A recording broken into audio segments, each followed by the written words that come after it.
वालेकुम स्टूडेंट, उम्मीद है कि आप लोग खैरियत से होंगे। बेटा इस वीडियो के अंदर हम लोगों ने एक्सरसाइज 5.1 का क्वेश्चन नंबर 3 और क्वेश्चन नंबर 4 को कंप्लीट करना है। ठीक है बेटा, तो बेटा बेसिक आइडियाज तो वही लगेंगे जो क्वेश्चन नंबर 1 और 2 के अंदर किए हैं, लेकिन इसके अंदर थोड़ी चेंजेस है तो उसको आप जरा थोड़ा समझ लीजिएगा। इसके अंदर चीज कुछ और रिक्वायर्ड है, लेकिन आइडिया बेसिक वही लगेगा। ठीक है, तो आपको पिछले क्वेश्चन पक्के करने होंगे। अभी आज हम क्वेश्चन नंबर 3 पे चलते हैं। क्वेश्चन नंबर 3 जरा पढ़ लेते हैं।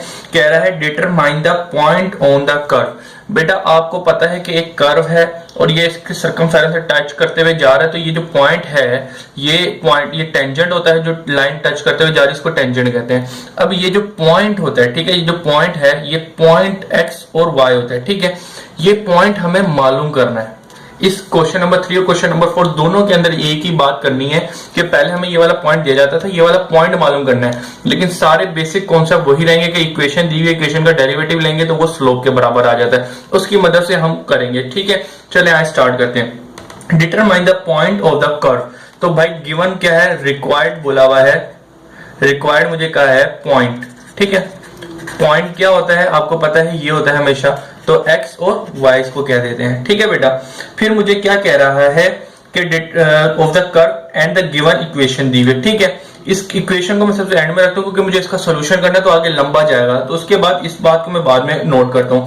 फिर कह रहा है at which the tangent is parallel to the x axis, यानी कि जो टेंजेंट है ना पैरेलल टू किसके है, एक्स एक्सिस के है। अब बेटा यहाँ पे एक बात बताता हूं मैं, गिवन क्या दिया हुआ है, ये मुझे क्वेश्चन के अंदर कह रहा है कि the tangent is parallel to x axis. ठीक है, अब एक्स एक्सिस का आपको यहां पे पता होना चाहिए कि स्लोप, इसका मतलब क्या हो। अब इससे आपने एक काम निकालना है, वो उधर देखिएगा। स्लोप ऑफ एक्स एक्सिस क्या होता है, आपने ये चीज पहले पढ़ी होगी चैप्टर नंबर 2 या 3 के अंदर। चैप्टर नंबर 2 के अंदर आपने बेसिकली ये पढ़ी होगी, the slope of x axis होता है, बेसिकली ये एक्सिस होते हैं, ये वाई एक्सिस होता है, ये एक्स एक्सिस होता है। ठीक है, तो स्लोप ऑफ एक्स एक्सिस हमेशा हमारे पास 0 होता है, ये बात आपको याद होनी चाहिए। ठीक है, अब क्या करेंगे, using the property of parallel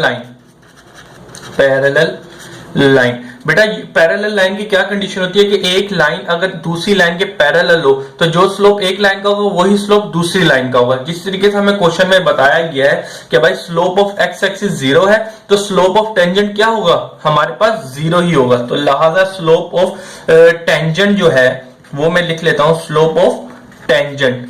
ठीक है, टेंजेंट वो क्या हो जाएगा, dy ओवर dx था, हमने पढ़ा हुआ भी है, dy over dx at the point x और y।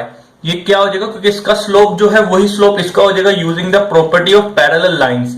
उसमें क्या होता है भाई, जो एक लाइन का स्लोप होता है वही दूसरी लाइन का हो जाएगा, क्योंकि हमें क्वेश्चन के अंदर कहा गया है ये जो स्लोप है parallel to the x axis है, तो स्लोप ऑफ एक्स एक्सिस क्या होता है 0, तो dy ओवर dx क्या हो जाएगा 0। बस आपने यहाँ पे ये बात याद रखनी है, या आपने ये पहले पढ़ी हो या ना पढ़ी हो, इतनी बात याद रख लें कि स्लोप ऑफ एक्स एक लाइन होता है, वही उस लाइन के दूसरी लाइन जब पैरेलल हो तो दोनों जो स्लोप इसका होगा वही स्लोप दूसरी लाइन का भी हम मानेंगे। तो लिहाजा मेरे यहां से मेरे पास एक वैल्यू निकल के आई dy over dx at the point x और y, कितनी आई हुई है 0 0। ठीक है, ये आपने यहां से स्लोप की वैल्यू निकाल ली है क्योंकि मुझे ये दी हुई थी। अब इसके बाद क्या करते हैं, अब इसके बाद हमें जो गिवन इक्वेशन दी हुई है अब उसके साथ हम काम करते हैं। गिवन इक्वेशन हमारे पास दी हुई है, ये क्वेश्चन नंबर 3 लिखा हुआ है, y is equal to 2x3 minus 15x square plus 36x plus 10। बेटा इसको मैं कह दूंगा इक्वेशन नंबर 1। ये क्यों कहूंगा अभी आपको पता चलेगा, क्योंकि इसके अंदर हमने भी वैल्यू पुट करनी है x की। अब जरा चलते हैं आगे।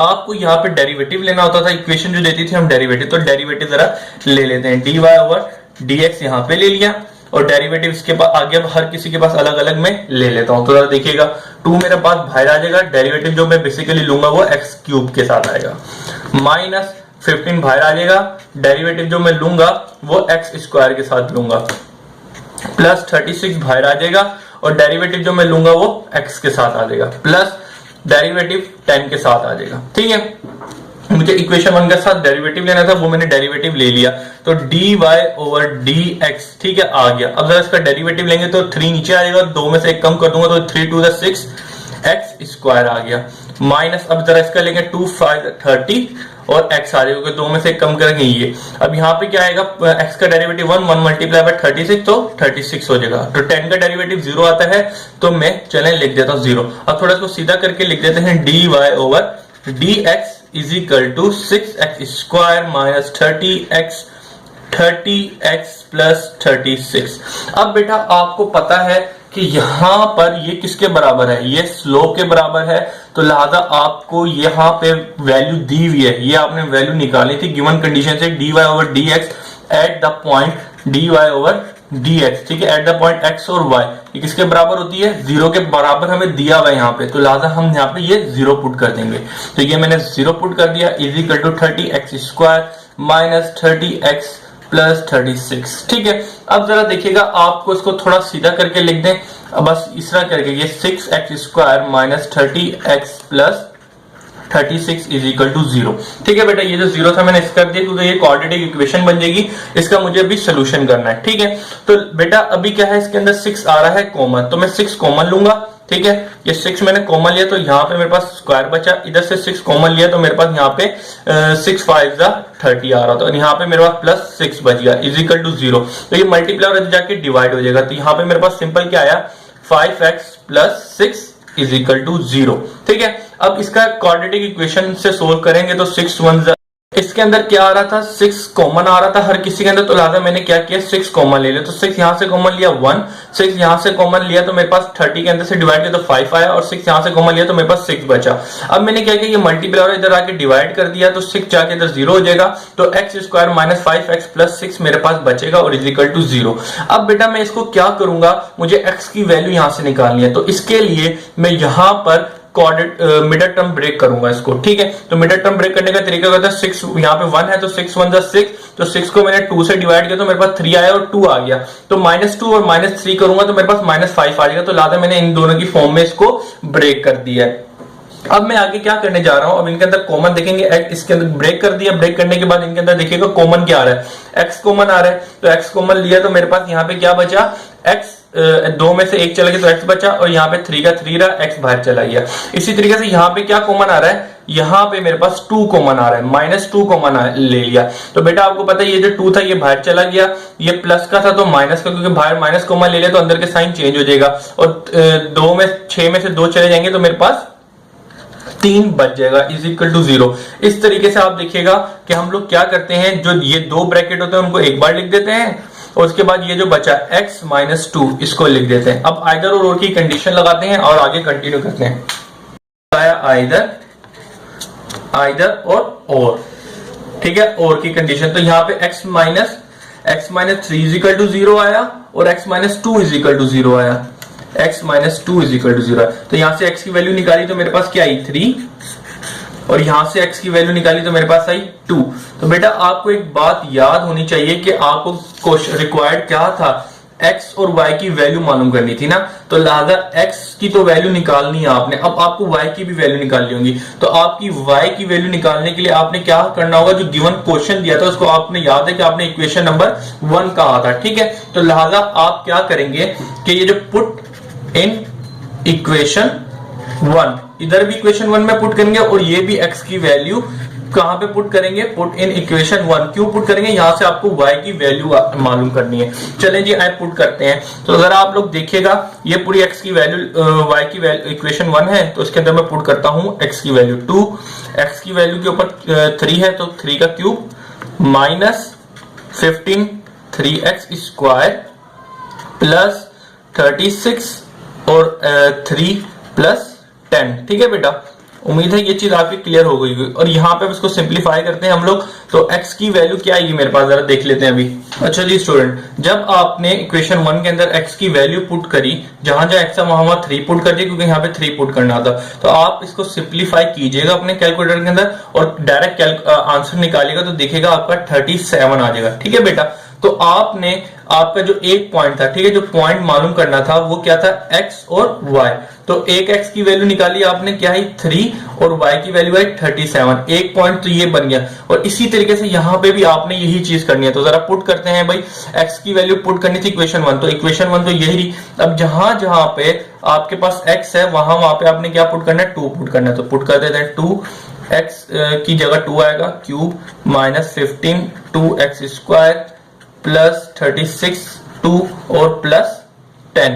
ठीक है, जगह नहीं मैं यहां पे लिख देता हूं। अब जरा इसको पूरा सिंप्लीफाई कीजिएगा भाई। 2 की पावर क्यूब लीजिएगा, उससे 2 मल्टीप्लाई किया, 2 की पावर स्क्वायर लीजिएगा, 15 से मल्टीप्लाई कीजिएगा, आप खुद ब खुद करेंगे और प्लस 10 कीजिएगा। तो देखिएगा आपका जो फाइनल आंसर होगा वो y की वैल्यू आ रही होगी 38। ठीक है बेटा, तो लिहाजा आपके पास जो पॉइंट 2 आया क्या था, अब ये पॉइंट 2 इसके भी एक पॉइंट यहां से बना और एक पॉइंट यहां से भी बनेगा यकीनन। तो वो पॉइंट क्या होता है, x और y होता है। तो x की वैल्यू क्या थी 2 और y की वैल्यू क्या थी 38। तो बेसिकली बेटा आप लोगों का जो रिक्वायर्ड आंसर हुआ, बेसिकली रिक्वायर्ड आंसर में इसने मुझे कहा था कि भाई ये पॉइंट मालूम करके बताओ। तो ये 2 पॉइंट आए हैं। कौन कौन से पॉइंट आए हैं, एक पॉइंट आया है, इसको आप P1 कहते हैं 337, एंड P2 जो आया है वो आया है 238। तो डेट योर रिक्वायर्ड आंसर। उम्मीद है कि बच्चा ये समझ आ गया होगा। इसको एक बार रिव्यू फिर से दे देता हूं ताकि आप लोगों के लिए आसानी हो। बेसिकली बेटा इसके अंदर हमें कहा गया है कि ये जो एक कर्व है और कर्व का टेंजेंट इससे जा रहा है, ये वाला एक्स का मालूम करके बताएं। तो आपने कुछ भी नहीं करना। इस क्वेश्चन के अंदर हमें कहा गया कि tangent is parallel to the x axis. आपने शायद ये प्रॉपर्टी पढ़ी हो या ना पढ़ी हो, मैं आपको बता देता हूं कि भाई एक लाइन का जो स्लोप होता है अगर वो उसके पैरेलल है बिल्कुल, तो उसका भी स्लोप सेम हो जाएगा। तो हम इसको कहते हैं using the property of parallel lines. ठीक है, तो हमें एक लाइन का उन्होंने स्लोप क्या दिया हुआ, एक्स एक्सिस का स्लोप क्या होता है 0, ये आपको याद होना चाहिए। तो अगर टेंजेंट पैरेलल है एक्स एक्सिस के, तो इसका मतलब स्लोप भी जो गिवन हमें रिक्वायर्ड का पॉइंट निकालना है उसका भी स्लोप x 0 हो जाएगा। तो dy ओवर dx जो है वो 0 हो जाएगा। ये हमें अब यहां से हमने निकाल ली गिवन कंडीशन से। फिर गिवन इक्वेशन हमें ये दी हुई है।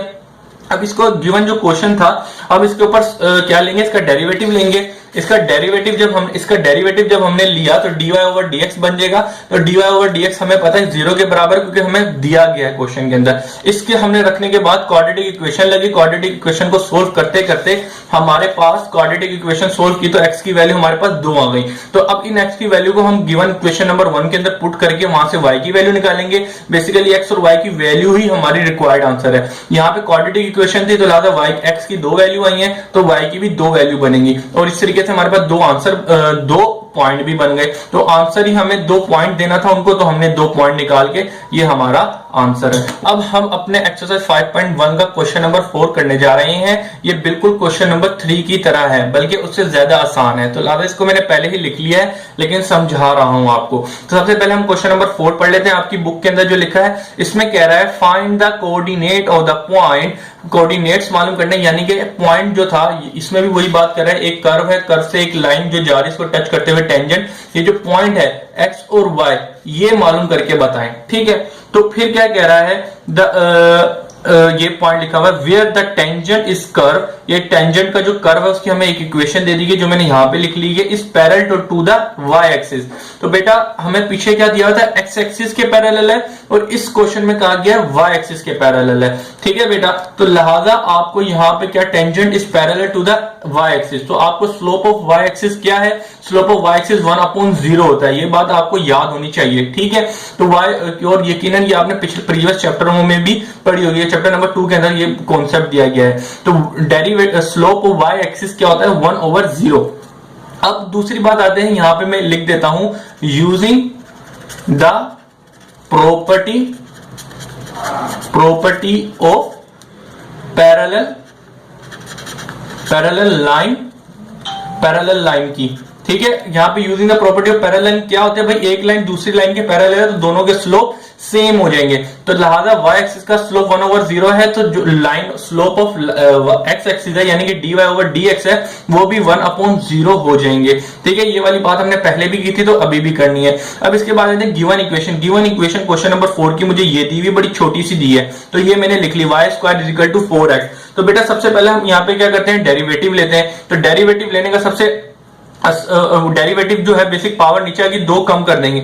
लेकिन आपको यहाँ पे याद आ रहा है कि जो हमने पढ़ा था 4.4 के अंदर कि यहाँ पे चलान लग जाएगा, ठीक है। 4.3 के अंदर हमने पढ़ा था कि जब y, क्योंकि डेरिवेटिव जो ले रहे हैं बेसिकली x की मदद से ले रहे हैं, लेकिन यहाँ पे जब y आ गया तो इसके साथ चलान इसका मल्टीप्लाई होगा, तो लिहाजा मैंने 2 नीचे आ गया, 2 में से 1 कम किया तो y आएगा, लेकिन इसका dy ओवर dx इससे मल्टीप्लाई कर दिया है। इतनी बात समझ आ गई। इजिकल टू अब इधर x का डेरिवेटिव क्या होगा 1 को 4 से मल्टीप्लाई किया तो 4 1 4 आ गया। उम्मीद है ये चीज समझ आ गई होगी। अब इसे ये मल्टीप्लाई हो रहा है, इधर जाके डिवाइड हो जाएगा, तो मेरे पास यहाँ पे dy ओवर dx बचा और ये इसके नीचे आ गया। अब यहाँ पे ये मैंने कैंसिल आउट किया है तो मेरे पास यहाँ पे 2 अपॉन y बच जाएगा, ठीक है बेटा। 4 और 2 से कैंसिल आउट कर दिया है, तो dy ओवर dx किसके बराबर होता है 2 ओवर y आ गया।